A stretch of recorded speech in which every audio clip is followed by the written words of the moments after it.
प्यारे छात्रों, मैं संस्कृत शिक्षक विवेकानंद पांडे आज 10वीं कक्षा के आप छात्रों को पाठ्य पुस्तक सेमूसी भाग 2 का पहला पाठ सूची पर्यावरणम पढ़ाने जा रहा हूं। प्रस्तुत पाठ में कवि महानगरीय जीवन शैली से उत्पन्न पर्यावरण और प्रदूषण की जो समस्या है उस पर चिंता प्रकट किया है। हमारे पूर्वजों एवं ऋषि महर्षियों ने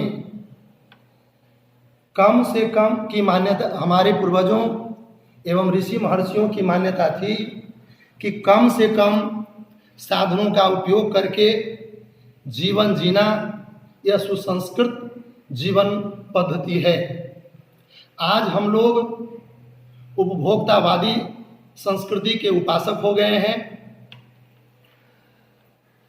परंतु अधिकाधिक भौतिक सुख साधनों की उपलब्धता हमारी श्रेष्ठता और संपन्नता का पैमाना बन गया है।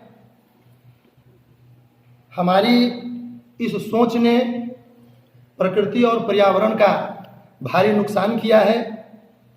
इस प्रकार कवि का हारा थका मन इस महानगर से कहीं दूर प्राकृतिक प्रदेश में भ्रमण करना चाहता है ताकि उसके व्यथित मन को कुछ शांति प्राप्त हो सके। तो आज हम लोग, कवि कहता है कि दुर्वहत्र जीवितम जातम प्रकृति एव शरणम शुचि पर्यावरणम महानगर मध्ये चलत अहर्निशम कालाय स चक्रम मनः शोषयत तनुपेशयत भ्रमति सदा वक्रम दुर्दान्तः दशनः अमुना स्यात् नैव जनग्रसनम शुचि पर्यावरणम स्वच्छ वातावरण। कहता है अत्र जीवितम दुर्वहत्र जातम, इस समय यहाँ जीना दुर्लभ हो गया है। कथम जीवितम दुर्वहत्रम जातम, जीना क्यों दुर्लभ हो गया है? तो कहता है और तो ईदृशे काले को उपाय अस्मिन काले शुचि पर्यावरणम प्रकृति च एव एक उपाय। स्वच्छ वातावरण और प्रकृति पर्यावरण ही एकमात्र सहारा है, एकमात्र उपाय है।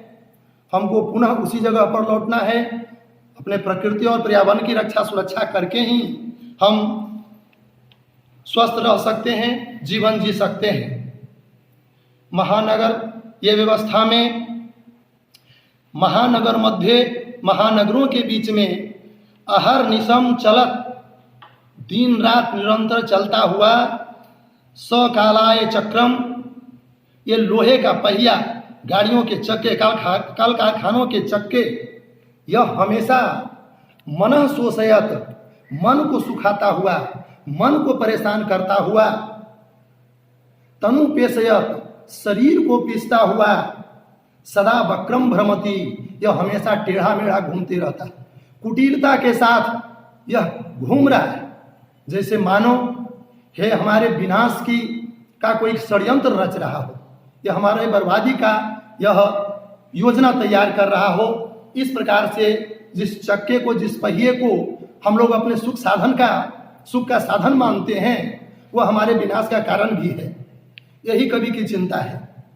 कवि कहता है कि अमुना दुर्दान्तः दशनः, इसके कठोर दांतों के तले, इन कल कारखानों, गाड़ी का और पहियों वाहनों के निरंतर चलने के कारण, इसके कठोर दांतों के कारण जनग्रसनम न स्यात्, लोगों का विनाश नहीं हो जाए, ये कवि की चिंता है। इस प्रकार आगे कहता है कज्जल मलिनम धूमम मुंचति सतशक्तिया यानम बाष्पीजानमाला संधावती वितरंती ध्वानम, यानानाम अनंत पंक्तयो ही अनंता कठिनम संसरणम शुचि पर्यावरणम।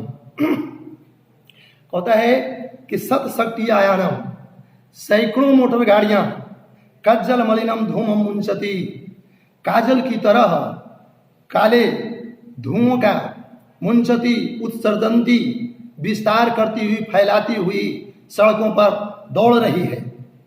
बाष्पयानम यानमाला ध्वानम वितरंती संधावती, और रेलगाड़ियां जो है वह ध्वनि प्रदूषण फैलाती हुई वह निरंतर दौड़ रही है।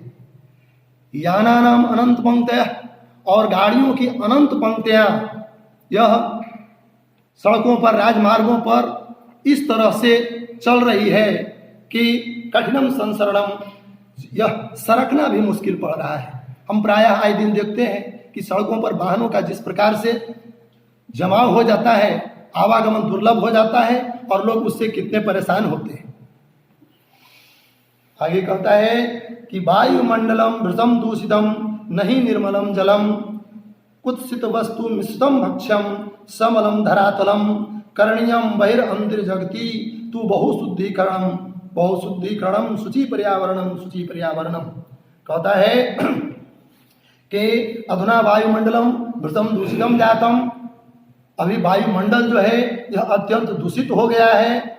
नहीं निर्मलम जलम, जल कहीं स्वच्छ जल की उपलब्धता नहीं है। भक्ष्यम कीदृशम जातम, भक्ष्यम कुत्सित वस्तु मिश्रितम जातम, खान पान मिलावटी हो गया है। और धरातलम समलम, और धरातल जो है वह गंदा हो गया, धरती गंदी हो गई है। अस्मिन काले अस्मभ्यम बहिर्अंतर्जगति बहुशुद्धिकरणीयम, हम लोगों को बाहरी और आंतरिक संसार में बहुत कुछ शुद्ध करने की जरूरत है। तो अस्मिन समय अंतर्बहिर्जगति बहुशुद्धिम करणीयम अस्ति, इस समय आंतरिक और बाह्य संसार में बहुत कुछ शुद्ध करने की आवश्यकता है। आंतरिक शुद्धिकरण से तात्पर्य है कि ऐसे कुत्सित वातावरण में रह करके हमारे मन और सोच इतने कुत्सित हो गए हैं, हम कि कुछ अच्छा सोच नहीं पाते हैं। अर्थांध मानव आज अपनी आर्थिक उन्नति के लिए, अर्थ के लिए कुछ भी अनर्थ करने से बाज नहीं आ रहा है, जिसका प्रत्यक्ष और वर्तमान उदाहरण यह कोरोना वायरस से परेशान यह संपूर्ण विश्व है।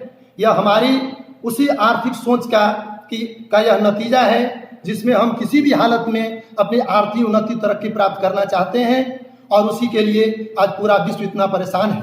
तो हमें यह सोचना पड़ेगा, हमको अपने अर्थ के प्रति जो हमारी यह लिप्सा है इसको कम करना पड़ेगा, नियमित संयमित करना पड़ेगा, तभी मानवता का कल्याण संभव है। इस प्रकार से आज इस पाठ का कुछ भाग हमने पढ़ा, शेष भाग अगले क्लास में हम लोग पढ़ेंगे।